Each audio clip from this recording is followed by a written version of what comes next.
The lord. హల్లెలూయా. దేవునికి మహిమ కలుగును గాక. ప్రియ దేవుని బిడ్డలారా, అనుదినము ఉదయకాలం ఇలా యూట్యూబ్లో కలుసుకొని ప్రేమ వందనాలు చెప్పుకొని నూతన శుభములతో దీవించబడే కృపా ధన్యత భాగ్యాన్ని ప్రభు మనకు అనుగ్రహించారు. మరి ఈ దినం ప్రత్యేకమైనటువంటి దినం, స్వాతంత్ర దినోత్సవం అని మరి మనమందరం ఒక చక్కటి ఆహ్లాదకరమైనటువంటి ఆనందాన్ని, సంతోషాన్ని అనుభవించే ఒక రోజు, దినం. మరి మీ అందరికీ స్వాతంత్ర దినోత్సవ శుభాకాంక్షలు తెలియజేస్తున్నాను. ఒక చిన్న వాక్యాన్ని మీ ముందుకు తీసుకొస్తున్నాను. స్క్రీన్ మీద వాక్య రిఫరెన్స్ మీకు కనపడుతుంది. జాగ్రత్తగా ఈ మాటలు మీరు ఆలకించండి. ఇశ్రాయేలీయులారా, మీరు నా చేతిలో ఉన్నారు అనే మాట అక్కడ కనపడుతుంది. ఇర్మియా గ్రంథములో ఈ చక్కని మాట రాయబడి ఉంది. మరి కుమ్మరి చేతిలో మన్ను ఉన్నట్లుగా ఇశ్రాయేలీయులారా, మీరు నా చేతిలో ఉన్నారు అని చెప్పి దేవుడు మాట్లాడుతున్నాడు. మరి మనమందరము దేవుని చేతిలో ఉన్నాం.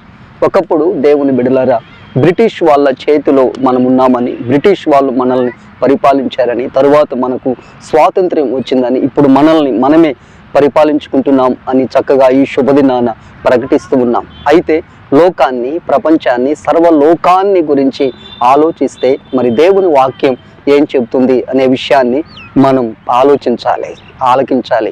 అదేమిటంటే, ఆకాశమందున్న దేవుడు మాట్లాడుతున్నాడు. అలనాడు ఇశ్రాయేలు ప్రజలతోటి మీరు నా చేతిలో ఉన్నారు అని చెప్పి. దేవుని బిడ్డలారా, ఈ వాక్యాన్ని ఆలోచిస్తూ ఉంటే రెండు విషయాలు పరిశుద్ధాత్ముడు నాలోనికి తీసుకుని వచ్చాడు. ఒకటి, ఈ లోకములో ఉన్నటువంటి ప్రజలందరూ మరి దేవుని చేతిలో ఉండాలి. రెండవది, సాతాను చేతిలో ఉండాలి. ఈ ఇద్దరి చేతుల్లోనే సర్వలోకము, ప్రపంచము మ్రగ్గుతుంది. మరి ఈ మాటలు వింటున్న నీ జీవితంలో నీవు ఉంటే దేవుని చేతిలో ఉండాలి. రెండవది, ఉంటే సాతాను చేతిలో ఉండాలి. సాతాను చేతిలో ఉంటే బానిసత్వపు బ్రతుకే జీవితకాలం, బ్రతుకు దినములన్నిట నీవు చనిపోయే వరకు ఒక బానిసత్వపు బ్రతికే పరిస్థితి. ఇది లోకానికి, పాలకులకు, ఇతరులకు, అనేకులకు, ప్రపంచానికి అర్థం కాని మరి మర్మం దేవుని బిడ్డలారా. అయితే మరి దేవుని చేతిలో మనముంటే దేవుడే మనకు తండ్రిగా, కాపరిగా, బోధకుడిగా, నాయకుడిగా, అధ్యక్షుడిగా, పరమ ప్రభువుగా ఉండి మనల్ని పరిపాలిస్తూ అంతము వరకు మనల్ని ముందుకు నడిపించి మనం చనిపోయిన తరువాత నిత్య జీవములో, పరలోక రాజ్యములో మనల్ని మరి ప్రవేశపెడతాడు. హల్లెలూయా. ఈ చక్కని మాటలు, ఊటలు దేవుని వాక్యములో చక్కగా రాయబడి ఉన్నాయి. అయితే మరి దేవాతి దేవుడు సృష్టికర్తగా మనల్ని కలుగు చేసిన తరువాత తొలి మానవుడు ఆదాము సాతాను చేతుల్లోకి వెళ్ళిపోయాడు. దేవుడు తినవద్దు అన్న పండు తిని ఆ తర్వాత మరి సాతాను కబంధ హస్తాలలో చిక్కుకొని దేవుళ్ళ నుండి వైతొలగి ఆ రీతిగా దూరమైనప్పుడు ప్రియ రక్షకుడు ప్రభు అయిన యేసు క్రీస్తు వారు ఈ లోకానికి వచ్చి మనల్ని తన స్వరక్తముతో మన పాపములు కడిగి మన జీవితాలు, బ్రతుకులు, మనస్సు మార్చు నిమిత్తం ఆయన కలువరి సిలువలో బ్రేలాడి చనిపోయి ఆయన తిరిగి లేచాడు. ఎవరైతే సిలువను కనుకొని, యేసును కనుకొని, యేసు రక్తములో కడగబడి తమ జీవితాలు, బ్రతుకులు, మనస్సు మార్చుకుంటారో వారు దేవుని చేతిలోనికి వచ్చినట్లు. అలా కాకుండా మరి ఆదాము యొక్క పాపాన్ని బట్టి ఆ ఆదాము అనుభవములోనే ఉంటే దేవుని బిడ్డలారా, మనము నిత్య నరకానికి పోవలసినటువంటి పరిస్థితి.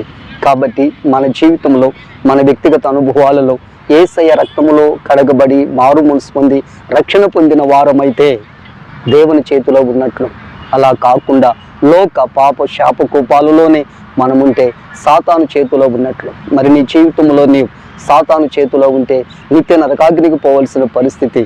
యేసయ్య చేతిలో ఉంటే నిత్య జీవాన్ని నీవు పొందుకుంటావు. కాబట్టి నీవు ఎవరి చేతుల్లో ఉన్నావు ఈ విషయాన్ని నీవు ఆలోచించాలి. అందుకే ప్రియ రక్షకుడు ప్రభు అయిన యేసు క్రీస్తు వారు యోహాను సువార్త 10వ అధ్యాయంలో ఆయన చెప్తూ ఒక చక్కని మాట మాట్లాడాడు. నా గొర్రెలు నా స్వరము వినును, అవి నన్ను వెంబడించును, వాటిని నేను ఎరుగుదును, నేను వాటికి నిత్య జీవం ఇస్తున్నాను, వాటిని నాకు అప్పగించిన తండ్రి అందరికంటే గొప్పవాడు కనుక వాటిని నా చేతిలో నుండి ఎవడు అపహరింపడు అని చెప్పి మాట్లాడారు. అవి ఎన్నటికీ నశింపవు అంటున్నాడు. కాబట్టి దేవుని బిడ్డలారా, దేవుని స్వరాన్ని విని దేవునితో ఉండి మన జీవితాన్ని, బ్రతుకు, మనస్సు మార్చుకొని సరికొత్త కోణంలో మలచబడి దేవునికి ప్రియముగా, ఇష్టముగా జీవించినప్పుడు దేవుని చేతుల్లో మనం ఉంటాం. ఈ లోకములో బ్రతికినంత కాలం ప్రభు కృప మనకు తోడుగా ఉండి అన్ని విషయాలలో మనల్ని కలగా పచ్చగా ఉంచి ముందుకు నడిపిస్తాడు. ఒకవేళ మనం చనిపోయిన నిత్య జీవములో పరలోక రాజ్యములో మనం ఉంటాం. అలా కాకుండా ఈ లోకములో మరి అపవాది చేతుల్లో, సాతాను చేతుల్లో, మరి దుష్ట మనుష్యుల చేతుల్లో, బలత్కారుల చేతుల్లో నీవు ఉంటే నశించి మరణించిన తరువాత నిత్య నరకాగ్నికి పోయే పరిస్థితి. అదే బానిసత్వపు బ్రతుకు.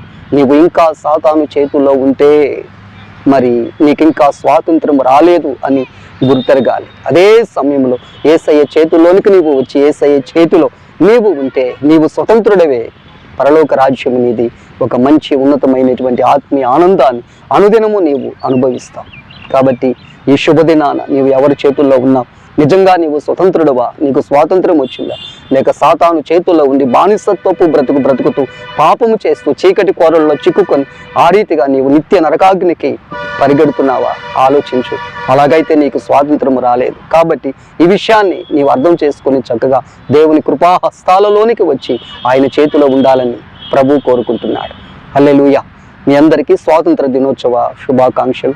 ప్రార్థన చేసుకుందాం. కన్న తండ్రి, కాపరి, మీకు స్తోత్రాలయ్యా.